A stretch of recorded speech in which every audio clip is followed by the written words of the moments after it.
Hey Spuddies, PotatoMcWhiskey here and welcome back to Let's Play Civilization 6 as Hungary. I think we have two major goals this episode. The first one is of course to finish off Mongolia, but the second one is to initiate the war with the Cree. And the Cree war is going to be very difficult because the Cree are actually pretty advanced technologically. They are currently third in terms of technology, whereas I'm in last. So there's 6 techs ahead of me, but those 6 techs matter a lot because if you look at their capital, it has 96 combat strength. There is something in here giving this city a ton of combat strength, and I don't like it. I don't like it one bit. We're going to have to try to break through that. Right, we're in the industrial era now, and it's only a normal age, which will pose a few problems. And I think I'd like to take Heartbeat of Steam here, because I will be building things like the Military Academy, which is of course an industrial era building, as well as some buildings like the factory coal power plant and even sewers potentially to get that era score, because I would like another golden age if I could get one. So yeah, I do feel like Heartbeat of Steam is the right dedication for me. And I'm also on a bit of a timer here to get this war with Mongolia cleaned up now, and that's partially just down to the fact that because I think Mongolia is also in a normal age, I'm gonna have a bit more trouble with my loyalty, even though I have victors stationed in this city. The lack of amenities and the occupation penalty from grievances and the local pressure, all that stuff is kind of conspiring against me to put me in a tough position. But I do have bombards. I do have bombards on the way from the capital region in the not too distant future. So they should be able to get over here and help me out. Now I need another governor to actually put into some of these new cities to hold loyalty. So I'm going to grab a Mani and pop her into Karakorum. Now that we're hitting the mid and kind of towards the late game as well, I need to be looking to do more pillaging with my units, because at this stage of the game, cities aren't going to be alive long enough for them to pay themselves off by, you know, being completely untouched. So the best thing to do is to get into position and like pillage all of these coastal districts, even pillaging farms for the extra 15 faith, because I do have the what do you call it? The government plaza building that gives you faith when you pillage. The Grandmaster's Chapel, that's the one. Well, you can pillage their campuses for 126 science. Now, we're going to be pillaging the actual campus itself. This would give me 4 science per turn if I actually controlled the city. So I'm getting like, what, like 30 turns of value, and I don't even have to own the campus. And I also get 30 extra faith from pillaging too. Right, Magnus is finally established in Győr, and I'm going to use this city as a place to chop out bombards, because I just need to get those out to combine together and be able to actually siege down these cities. All of my military units are a little bit late this game, but if I can get them out in the next like 10 to 20 turns, I should be able to get them over here and continue this war. I'm also having a bit of trouble with, there's just a sheer amount of city shots around here and the combat strength of his cities. Since I'm doing an awful lot of pillaging right now, that's going to be very nice. Like I'm getting 200 science from this campus. It is only a campus without a library, but that doesn't matter. It's 200 science, which unlocks industrialization for me instantly. Let's start aggressively combining our hussars together to get stronger units. And I don't think you can actually, I don't believe you can actually combine musketmen, which is kind of annoying. Sorry, let me clarify what I mean there. I don't think you can combine musketmen when they come from a city-state. You can't combine units that you get from a city-state together. So these guys, now that we have nationalism, these city-state units are kind of, they're not useless by any stretch of the imagination, but they're nowhere near as good as they used to be. But with nationalism, we can build another spy and do a few other things. I think our main goal now is to get to mobilization as fast as possible. So earning a great merchant, building 7 different specialty districts. I don't think we'll grow a city to 15 population. We can build 2 field cannons. I think that's going to be a goal of ours. So I'll probably go urbanization, scorched earth into mobilization. I should be able to get 3 cores and build 2 field cannons. Let's make sure we unlock field cannons, and it'll probably be a process of upgrading the crossbowmen that I've levied. Pillage another campus. This one actually has a university and a library in it, so we'll be able to get nearly 600 science and 100 faith from this. Brilliant. I have won another military emergency, so I get +2 combat strength when attacking a member unit with a city strike. Or is this the first military emergency? I don't remember. Pillage for health here. I have a Hussar Corps. Maybe it would be good to surround the city. I'm still waiting for this battering ram to get up here. Chop out my bombard. Yoink. Run him over here.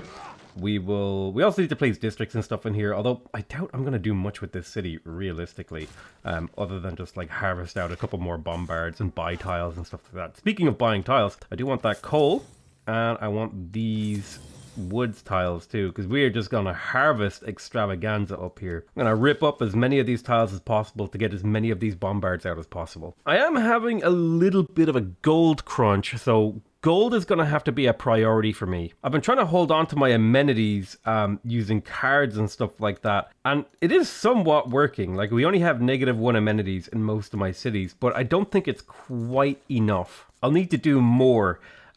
Perhaps getting... I probably need to plug in that military unit maintenance cost card at this point. Realistically, I just do not have enough, I just don't have enough gold, especially to maintain my army's upward trajectory. And if I'm going to keep levying city-states.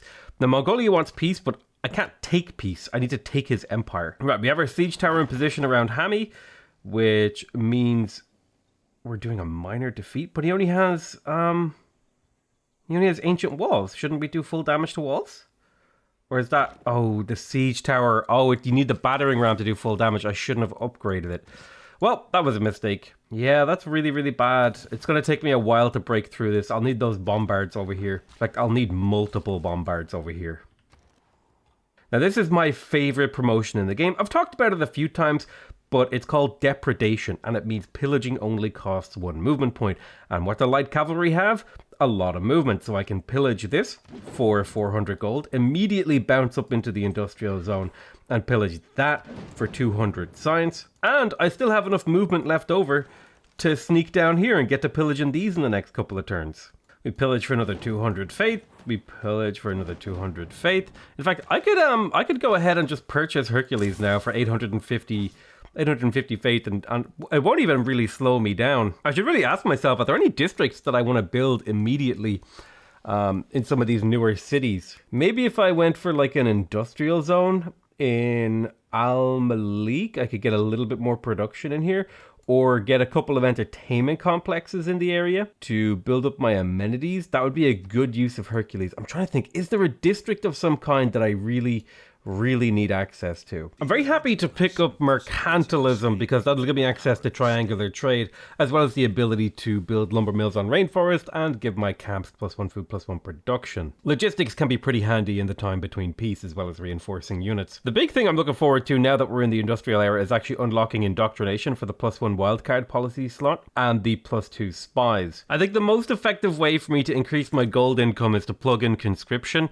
And I think professional army just isn't necessary right now because I have no unit upgrades planned. I'm also going to plug in Merchant Confederation because I just need as much gold income as I can get. I really wish I could plug in Machiavellianism right now, but it's just got to be Merchant Confederation. I also feel like triangular trade could be handy here. The gold and faith, I don't have a huge amount of trade routes right now, but I think that really will help me out with my economy because, man, I was on like sub 10 gold per turn. Now I'm up to 75. And it's just largely due to the fact that I have so many envoys with city-states, and I also have just such a huge military eating up all of my economy that, you know, plugging those 2 cards in really helped out. Right, we're working on breaking Hami. It should fall now in a turn or two, which is another city on the advance towards the Cree. One big problem we're going to face with the Cree is that there's no clean entry to their territory.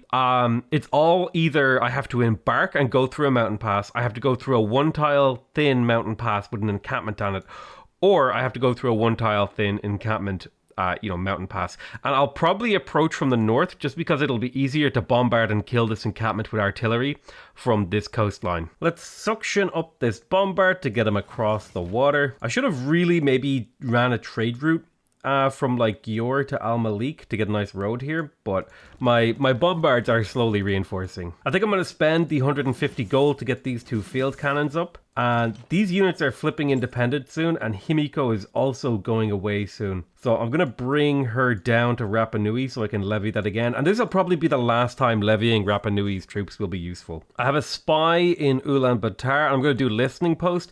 And that's really just down to the fact that you get a little bit of combat strength from having diplomatic visibility. I now get a +3 combat strength bonus against Mongolia. What I really want to do is get another spy set up over in the Cree territory, and I also want to get one leveling up, because you get +2 diplomatic visibility if you have a highly leveled spy doing that mission. Trying to find time to build my spies is going to be one of the bigger challenges I face here in the sort of mid to late game, because I have so much stuff I need to produce that getting around to it is just a bit of a challenge. It may actually not be necessary to capture the city of Quire. I might just go for Hami, Keshker, and even skip Korla.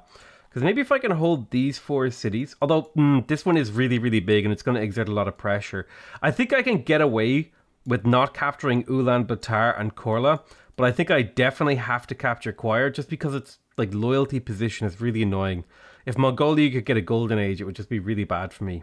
Although, what are the chances they get a golden age with an empire this small? I guess it would be pretty low. Maybe it's not something I have to worry about. A bunch of the AI are now giving me a gift, and that's mainly down to the fact that I somehow managed to get an aid request passed in my favor. I have absolutely no idea how they agreed to this, considering literally the entire world hates my guts. Kind of getting the feeling like I'm the North Korea in this universe. Although I don't know, I really don't know a faster way to get yourself put on the list than like saying the phrase "I am the North Korea." Hami, please fall? Please die? Okay, we have Hami now. We'll keep that city, and I think I'll need to pop someone over there. Well, what I could do, here's what I'll do.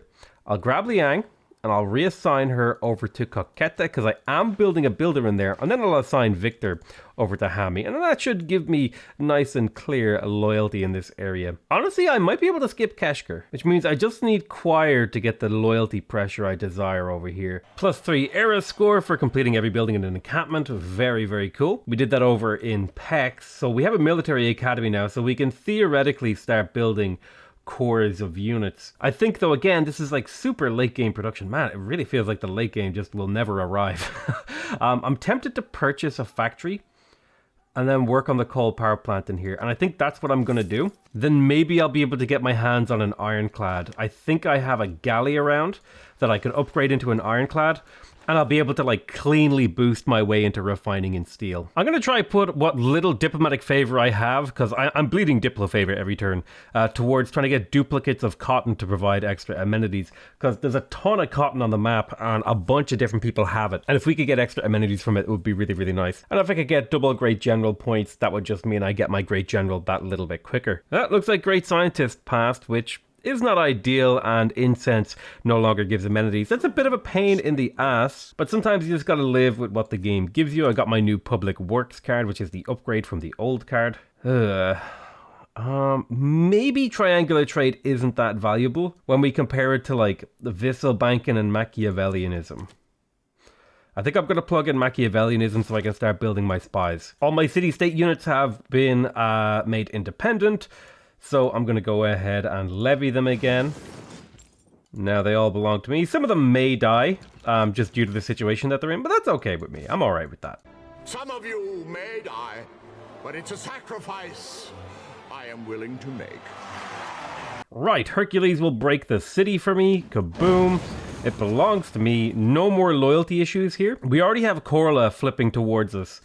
So I think we can definitely skip Keshker and now begin the war with the Cree. Now the problem we're going to run into here is that these cities have 400 fortification health. So there is no real way to declare war on the Cree until we have artillery. And ideally artillery with observation balloons. His cities are just too strong. The only person we could maybe get a successful war against is Alexander, and I am training an army over here in the western side. And that's mainly down to the fact that the cities have relatively low combat strengths and they lack any walls. So I think my next use of Himiko is going to be make friends with Geneva, get a relatively large army, as big as I can get down here, and then see if I can break through on the Macedonian front, because I think they're pretty far behind on science, so they should be a pretty easy war. And you know, these cities, the city I conquered over here, they should be able to pull that off, no problem.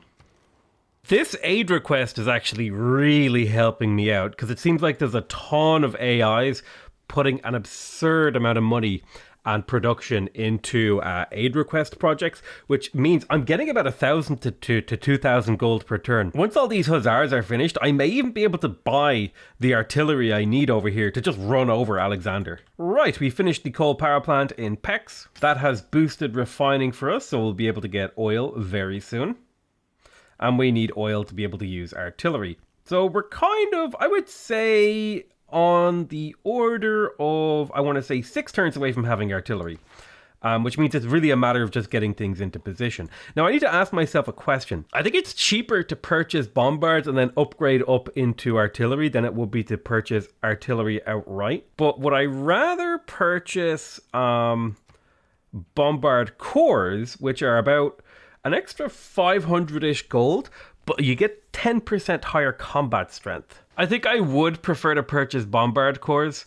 So I'm going to buy a pair of them over here, and these will be what I send over to the Western Front. They'll take a while to get there, but I'm also going to be getting myself a military engineer, probably like a train of them, and they're going to build a railroad all the way out to the Western Front. We're just going to have the engineers basically leapfrogging each other doing this railroad. Mongolia wants peace, and I think I'm finally ready to give him peace. He doesn't have any great works or anything like that that I want, but I will take his gold. And I'm happy to be at peace with him, because it means now I no longer have to worry about him, and all the war weariness from us being at war can start to drain away, because I'm pretty sure if you check the city of Hami, this city had like -8 amenities from war weariness, and now it's down to -4. Let's upgrade this galley up into an ironclad. That will give me +2 era score as well as the boost for steel. I can pretty much delete this guy immediately if I wanted to. He doesn't really have a use unless this settler jumps into the water and I declare war soon. No, where did this crossbowman come from? I don't want to deal with this. I'm busy. No! Mom, the barbarians are sending crossbowmen again. Himiko is dead. Long live Himiko. Now, I think the first thing I want to do is get Himiko over to Mohenjo-Daro to get suzerainty of that. Then I'll levy their military as well, just to, have an extra little bit of military combat spent in this war. Then I'll run her down over to Rapa Nui, quickly pick up suzerainty of... No, I already have suzerainty. Sorry. Geneva is where I'm sending her. And then I'm sending her to Geneva. And then I'll use her as a great general over in this side of the war. Although I may even teleport her back over here to the war with the Kree to use her as a great general over here. I have a few builders milling about my empire. And that's to be able to get coal online really quick once I discover it. Sorry, did I say coal? I meant to say oil. When I have oil unlocked next turn, I have a few builders kind of scattered around my empire. And I'll be ready to get it online nice and quick. Hopefully I kind of find oil that I've already got improved by like a district. Doesn't look like that was the case. We do have access to oil, and we did find urbanization, which is nice because we can do the neighborhoods thing, although I'm not going to be doing neighborhoods. Military academies. It might be good to plug in military research, although I don't know if I have enough of those. We found a source of oil down here. This is arguably the worst place for me to have found oil. Because there's a barb camp like directly to the south that's just been constantly sending units here. So now I have to try and clear that out. Is there perhaps oil like adjacent to my territory that I could maybe just snag? There really is no oil. Wow. There is actually just no oil except down here in the south. Could I sneak out a settler and just kind of wiggle my way down the coastline? Just wiggle on down here, grab all this oil. Because this is enough oil. This is more than enough oil if I can get it. We're beginning the Great Railroad across the continent. Now I have 2 military engineers. They are a little bit behind these bombards, but their goal is to basically build the Oriental Express. What's the Trans-Siberian Railroad, right? Except we're hungry and we're trying to get over to Chiquito. Right, let's levy Mohenjo-Daro. They belong to me now. And then Himiko can go ahead and run about the rest of her duties. Right, this is a very important turn for us because now we have steel, which gives us production from lumber mills, as well as urban defenses. So all of our cities have city shots without actually needing to build walls, which is really useful because these barbs just came out of the fog of war. That means it's much harder to attack us. We're also getting some good progress on the railway. We have access to artillery now, and as a priority, the ones that I want to upgrade are my bombard cores on the Eastern Front. So they are going to be upgraded to artillery first. That is 1. Then there's another bombard core here, like 2. And once I have mobilization, I will have 2 bombards sitting in the back here who can be upgraded into artillery and then fed into these guys. I have about 5,000 gold in the bank, which is pretty damn nice. I'm accumulating 3 oil per turn, which once I get this second copy of oil online and then a few more copies of this oil online down here, I'll be in much better shape to actually sustain a oil-based military, especially with the like 5 copies of oil I found down here. Now that I've built all my spies, I'm going to plug in Visa banking because a lot of my trade routes are going to city-states. And since I'm suzerain of most of those city-states, I'll be getting a bunch of extra food and production for it. So that's pretty nice. Like if you just look at my trade routes now, they didn't have that 2 food, 2 production on them originally. Except for the Debrecen to Obuda trade route, which I think I set up purely to have the road. I accidentally deactivated my UI mod as well. So I've been having it's actually been taking me a lot longer to manage my empire. Because I just don't have it. Oh no! He managed to get steel, so all his cities have walls now. Well, that's going to slow down my war a bit. I'll have to wait for these bombards to get over here and become artillery. I was really hoping that I could take him before he got walls. I should have prioritized killing Alexander earlier in the game. This is going to be a needlessly difficult war now. But I can steal myself a settler from the Cree. So let's do a formal war with the Cree. Kaboom, yoink, that's my settler now. And I have city ranged attacks that I need to take care of to deal with some of his units running around my territory. But the good news is the Cree did not have any allies, so I'm only at war with the Cree. And I managed to get suzerainty of Wolin, who will be a really nice distraction for the Cree. He does have a couple of scary heroes, notably Beowulf and the twins, the Resurrection twins. So I am going to have to watch out for those. And due to the fact that there's so many Warmonger players in this game, I haven't been able to get a single great general. But I really feel like I need a great general for my artillery. So I think I'm going to purchase John Monash, because I actually have like a decent number of encampments, but just haven't been able to get any great generals since that first one that I got. Right, now that the war has begun in earnest, let's get a couple of these easy start of war kills. Plus, now that I'm suzerain of Wolin, I actually get great general points from killing things, which, you know, is going to be really helpful with that great general problem I was having earlier. Hang on, where's my hussar that's really good at pillaging? Didn't I have a hussar that was really good at pillaging? Am I blind? Where is it? I don't see it. I'm looking for the two. Oh, there he is. Okay, found him. There he is. He was hiding. I'm going to use this guy to try to get as many pillages as possible. That's what the light cavalry's main... I feel like that's light cavalry's main goal, is to do pillaging. It's very, very, very, very cheap to upgrade city-state units. So I'm just going to like spam upgrade them. They're not going to be amazing, but you know what? They'll be able to hold the line because they do have the city-state combat bonuses. The fact that they can't become cores, though, is a bit of a problem. Everyone is denouncing me, as is expected when you declare a formal war against an ancient enemy. I did lose a hussar there. That's fine. It was only a basic hussar. I don't mind. I don't mind losing the occasional unit in the sort of opening stages of a war. It's really, once you have a war ongoing, you really shouldn't be losing any units, because you should be just like grinding your way through their stuff. Now, I had a great general that I purchased. I'm going to teleport him to the front line, and that is going to be the main support force for this artillery stuff that I'm doing. Also got a little bit of a problem with this cavalry. I think I can take him out with my hussar. Kaboom.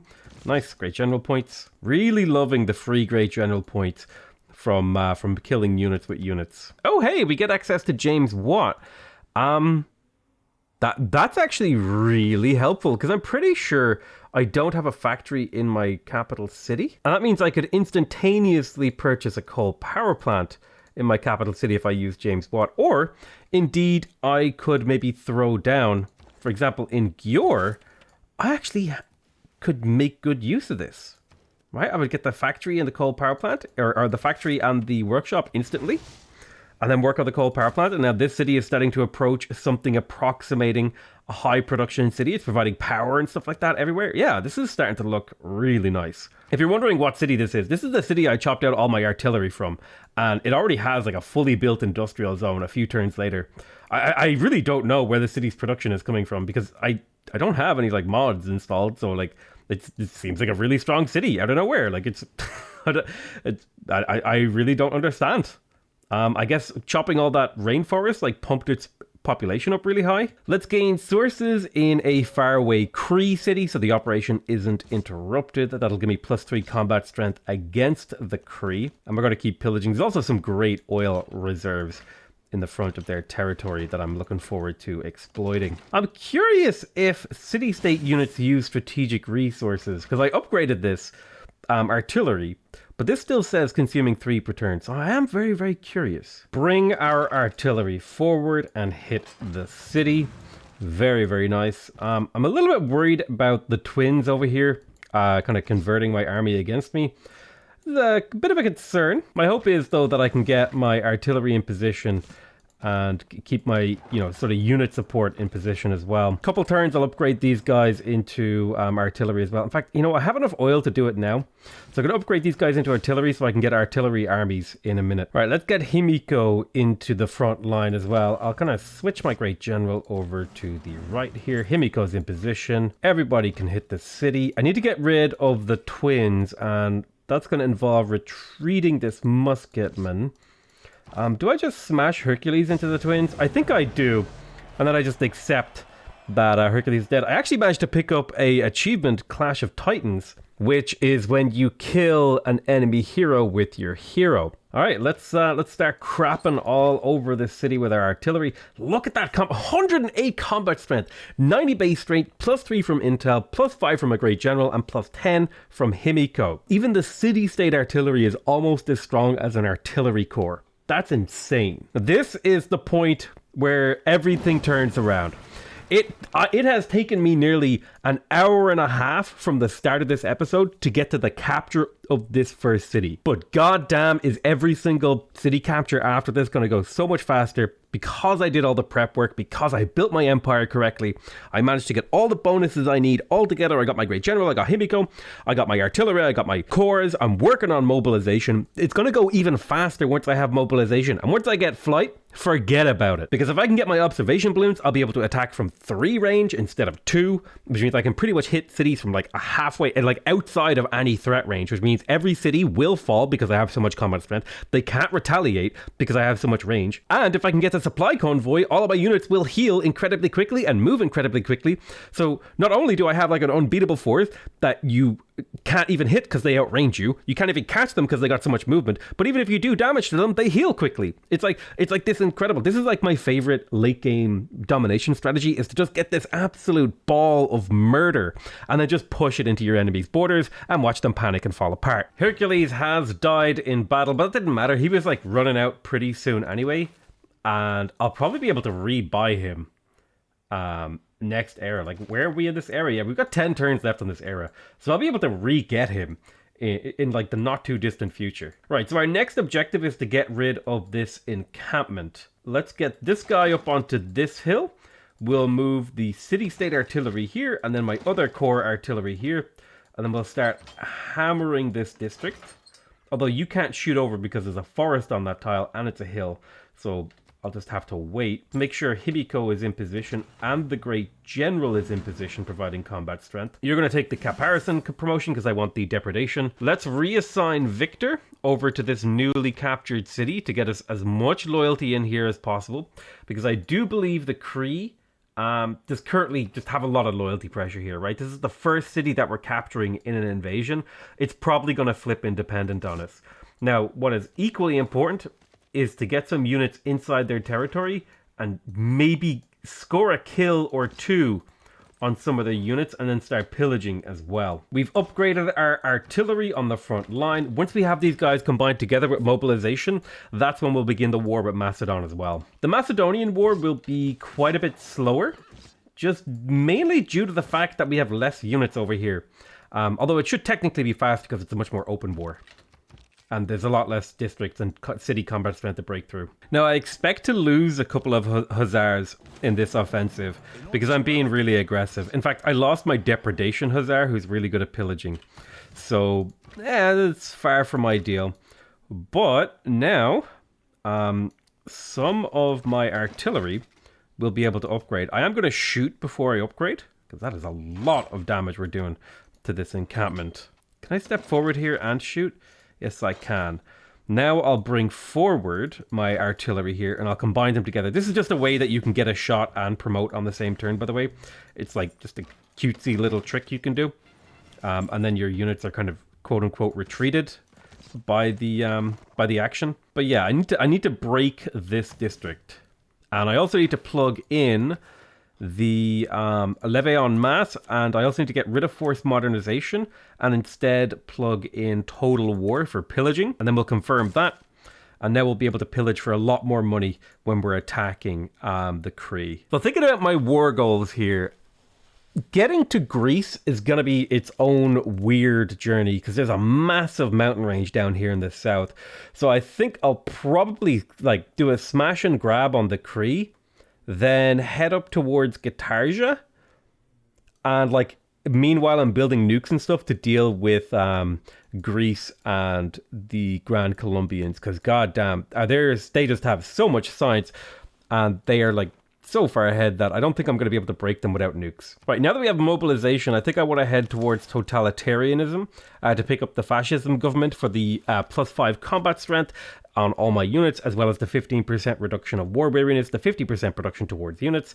And I think they also get the martial law card, which gives you 4 loyalty in cities with a garrison and 25% less war weariness. There's a bunch of reasons we want to pick up fascism here. There's actually still some heroes left around. Oya. I think Oya would be really powerful, so I'm going to go ahead and grab Oya in Pex. I completely forgot that I'm playing, well, like not completely, but I forgot that there might actually be heroes that I could recruit at this stage of the game. Right, let's get this war on the road. Alexander, declare formal war. I'm kind of tempted to just raise all of Alexander's cities except for his capital, because I'm going to have a hard time holding these cities from a loyalty perspective. But there will be a ton of resources for me to pillage from him. So I guess that's nice. Pillage the commercial hub for 500-ish gold. I wasn't exactly expecting this. Mongolia has actually also joined the war on the side of Alexander. And he has a ton of units actually, which is kind of annoying. I wasn't quite ready for this, but that's fine. It's not scary, it's just annoying. Because I lost a couple of units I was hiding over here. Who were low health. Right, let's step forward with our artillery. We'll take out the last bit of health of this district. We'll take out this cavalry unit. We'll come forward with a hussar. We'll break the district. Kaboom. District is now broken. And now we can start moving forward with some of our other artillery and start cleaning up some of these guys in here. It is 1 turn until the city flips independent. Yeah, holding loyalty can be tough, but we've broken through now to the point where we should be able to retake this and then start taking more cities very, very quickly. All right, Aigai is going to fall under the boot of our artillery. Pillage again, pillage for faith, pillage for faith, pillage for faith. Look at the amount of resources that we are now accumulating from these wars. To the point where I might even be able to purchase things to assist me with my pushes. Maybe I could do with even more artillery on the front line over here. You know what I could definitely do with more of, though? I could definitely do more hussars, because these guys need to be upgraded to armies, and I just don't have that on the front line. So I think I can actually faith purchase units. And also, don't I have I have Nihangs. Wait, how good are Nihangs? They only cost 460 faith. Can I purchase Nihang armies? Oh, I can. So they're 42 combat strength. Let me have a look at these guys. They're 87 right now. They get +5 combat strength against anti-cavalry, 25% experience from the barracks, army, and military academy. They receive great general points when a land unit defeats a major minor civilizations thing. They get 15 combat strength from the barracks, 15 from the army, and 15 from the military academy. Oh, I should have been buying more of these Nihangs. I should have been buying these Nihangs. How was I not buying Nihangs? They're so good. I mean, if you compare the Hussar, 75 combat strength, with the Nihang with 87, yeah, these are great. I need like a railroad. I need like a railroad to get these guys where they need to go faster. And I do have 2 great engineers over here. I'm just going to spend all my faith on Nihangs. Nihangs and heroes. I'm a god.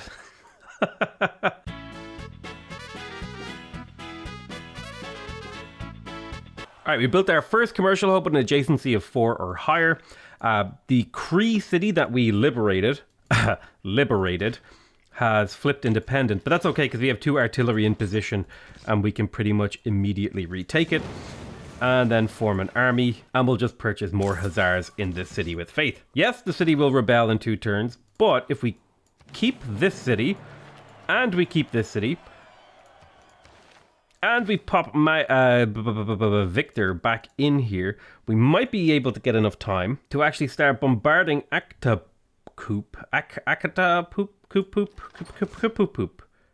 I don't know how to say the city's name, okay? Get some kills here. Yeah, right, we're getting kills. Things are coming up Millhouse. I don't think I'll be able to break this city in 3 turns, but I do hold this city, which is important because it's where my loyalty lies, right? It's where my loyalty coming from.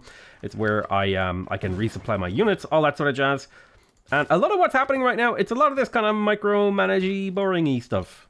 Okay, so Nihangs, go this way. I think it's faster to use the railroad. I also want a piece of rail on this encampment from this city to give people a little bit more speed. I need to get a railroad through Rapa Nui's territory. It's pillage time! Yeah, baby! Alright, we'll pillage that aqueduct. We can't quite safely attack the city. We'll pillage that holy site. We'll pillage this for 450 gold. We'll pillage this for another nice chunk of gold as well. Oh wait, I pillaged the road there. Well, that was a waste of my time. Great, just this Alexander's empire is basically fueling my war effort. I love it. Oh, this guy actually has enough movement to pillage this turn. Yoink. Right, we're starting to have to deal with Cree tank cores. That is a problem that I cannot deny. That, you know, they do a lot of damage. So I'm going to have to deal with them. Let's pop you over here. You'll pillage for health. You'll take up that position. You come to the northeast. I'm going to pop all these guys forward because I need to just smash this tank if I can. Like so.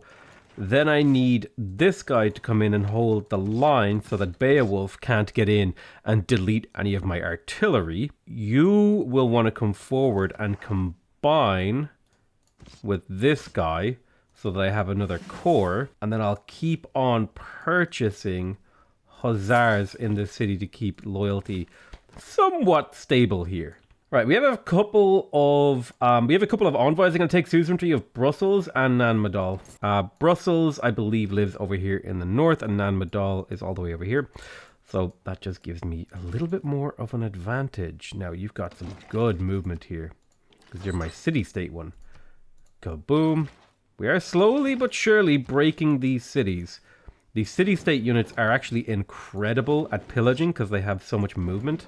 They can just do it really, really well. I think I've already earned several thousand gold and faith from the war over here in the west. Railroad. I love building myself a little bit of railroad.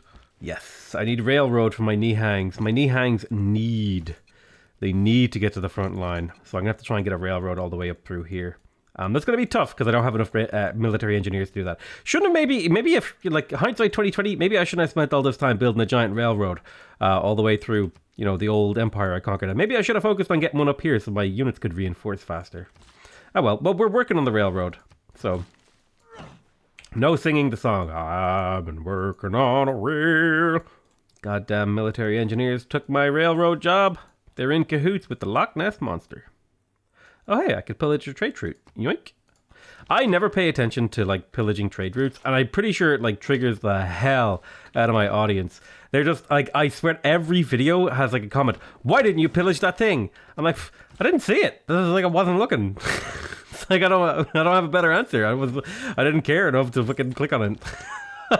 And every time, there's someone practically foaming at the mouth, like, why didn't you pillage? Okay, so we increased our diplomatic visibility over in Quito, which I think is this city over here in the east. I'm going to renew that mission because I want to keep that diplomatic visibility. This Artillery took damage, but now it has forward observer, so it has 3 range. Once I have observation balloons, it'll have 4 range, which is insane, I might add. We need to start doing damage to this city. It's a problem I've identified. There is not enough damage happening to the city. Now, I could level up, or I think I'm just going to bombard my way through and level up a little bit. And I'm also going to let this city... oh, shoot. I might be able to... I might have to try to retake this next turn. That's awkward. Very, very awkward ward. This, like, if any of these tiles... If any more of these tiles were, like, land tiles, this would be so much easier. But they're all mountains and waters and... Ugh. Now, the good news is I can still pillage him for gold. Even if his terrain is, like, supremely awkward. Pillaging is a constant in my life. Lovely, got my first spy level up. I'm going to grab Technologist on him. We want to get our spies to level up because when you're doing the diplomatic visibility mission, if your spy is of a high enough rank, you actually get +2 diplomatic visibility, which is dead handy for doing extra damage. I did pick up printing, right? Yeah, I've had printing for a while. Pillage for faith. Pillage for gold. Step forward and pillage for science. Bombard the city. This cuirassier is coming. I don't like it. Kaboom. Yoink. Yoinkarino. That's my city. Let's try to hold these cities, okay? We'll give it the old college try, all right? Yeah, we'll bombard there. If you stay fortified, you will almost certainly die. So let's retreat you to somewhere safe. We'll put a new unit in your position. Steal that builder. Yes. Oh my god. All right. I also need to take this city and this city. Oh man, this is fun. I'm enjoying this. The whole pillaging thing is just so much fun.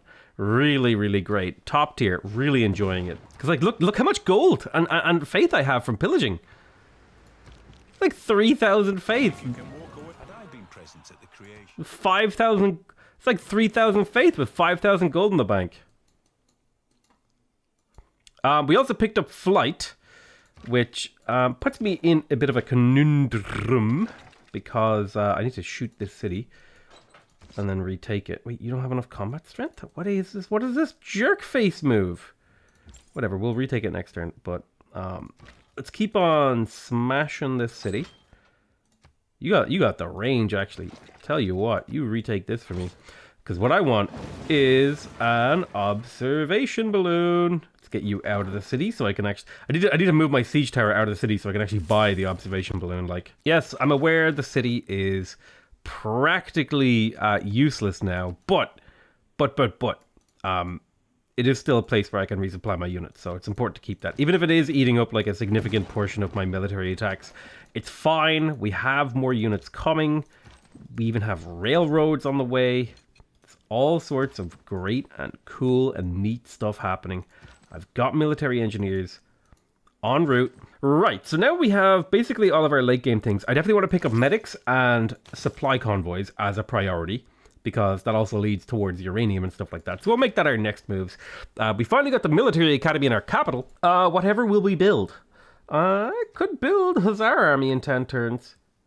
Would be nice to get the harbor in here too. Whew, do I build economic stuff? I feel like in this stage of the late game... Oh, maybe I should have... Oh, I should have built an aerodrome. Rip.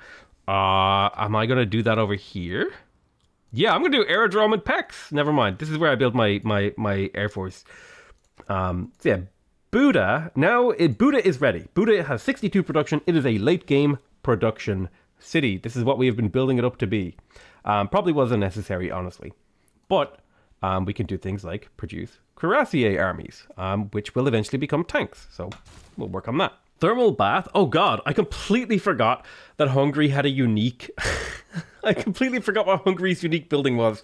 The thermal bath is a building unique to Hungary. It gives you +2 amenities and +2 production and extends to each city centre within 6 tiles. Of course, that is why I built my entertainment complexes. You fools! You should have known that this is all part of my plan. Is this even in range of my capital? 1, 2, 3, 4, 5. It is! Alright, great. Thermal bath. You know what? I'm going to purchase it. But importantly, this just gives me +2 amenities to all cities within 6 tiles and +2 production. So I'm going to go ahead and purchase that. But first, I'm at -1, I'm at -1, I'm at -1. I purchase the thermal bath. I get some era score. Very nice. Guarantees my golden age, although I kind of already had a guaranteed golden age. And now all of these cities, they have +1 amenity. So these cities are just happier. Brilliant. Pillage the campus, pillage the holy site, pillage the commercial hub. Himiko's in position. I don't think the city is going to survive 8 turns, so I'm going to try and move him somewhere else, because my goal is to get this guy leveled up. Maybe I can do something over in another city. Maybe foment unrest is like a reasonable thing to do. I think I heard like an aircraft carrier or some sort of plane, which is a bit concerning because the Kree city combat strength has just continued to climb. It's just getting harder and harder to break their cities. I will be able to break them from range soon. But he also has infantry now, which is annoying. But I'm breaking the districts in this city, by the way, if you don't know, because for every district that's in a city gets +2 combat strength. You can see here, +4 from districts in the bottom left there of the combat preview screen. And if you completely break a district, it gets rid of that bonus. We are slowly but surely whittling away this city. And it won't be long now. Won't be long now before it's a pile of rubble. At least that's the plan. Welcome to the artillery trifecta number 1. That is a Hungarian artillery with a Hungarian observation balloon with a Hungarian great general of the appropriate era. This thing has an insane range. Alright, see how far my Nihang can move? It's a decent number of tiles, right? It can move pretty far. It can make it all the way to this mine, right? That's the power of roads. Now let me show you the sheer power of the railroad. All right, we put a railroad there, we put a railroad there, and remember, this is only like half of the railroad. We're still missing some of my great engineers. Now look how far you can make. You make it 1 extra tile. I was expecting that to be way more impressive. Oh god. Well, look, the point is, moving through these tiles only takes 1/4 of a movement, whereas moving through these tiles it takes about half a movement. But it's going to be, it's a significant speed boost, right? You get your units where they need to be a lot quicker thanks to the railroad. I mean, just look how far. These guys have 2 movement and they can move 1, 2, 3, 4, 5, 6, 7 tiles. I think units with 2 movement can move a maximum of 8 tiles with railroads, if I remember correctly. Oh yeah, awesome. Let's teleport her. Do I want to teleport her? I'll teleport her to the main front line with the Kree, I think. That's probably where she's going to be the most useful. Begin the bombarding of the next Macedonian city. We also got to begin the pillaging of the next Macedonian city. God damn, look at that money! Look how much money there is in pillaging. It's like the banana stand from Arrested Development. It's like there's always money in pillaging. Oh dear, one of my cavalry units that I had on Auto Explorer got himself killed. Is anyone surprised that a unit on Auto Explorer got himself killed? I don't think any of us are. Right, we'll step back with this guy, because I'm pretty sure, like, look at this range, dude. It's 4 tile range. I can hit everything that this red shadow touches. I'm going to step back, because this guy's taking a beating from the city. But we should be able to continue the bombarding with these frontline artillery. And the city now belongs to me. Is anyone close to a level up? You are about to level up, so you'll take the city. Perfect. Now, can we get rid of this field cannon? This field cannon shall go. And now we have broken the Kree. And all that's required is a little bit of follow-up. We just need a couple more artilleries. We'll keep this city. We'll reassign Amani over to hold that city. Yes, it's rebelling in 4 turns, but that's okay. All right? We're winning. We're breaking them. We broke through. We've got progress. Let's get even more artillery, in my opinion. I think that's the right move. We just keep purchasing artillery. We've got Oya on the way. Oh, apparently this city is flipping independent. I don't understand why. Like, it should be fine. Grievances with founder. Oh, it's because I'm still at war with you. And yeah, I have a lot of grievances with him. Huh. Can we peace out? I want these to drain away. Although loyalty will become a much easier problem to deal with in 2 turns when we have a golden age. But I'm going to call that the end of the episode. We have broken into the Kree. We have broken into Macedon. And this was a real preparation episode. We didn't actually make much progress, but we set up the framework for all the killing that's going to happen in the next episode, because we are 2 turns away from finishing our aerodrome, and that means bombers soon. I love you all very much, and I'll see you guys next time. Bye bye.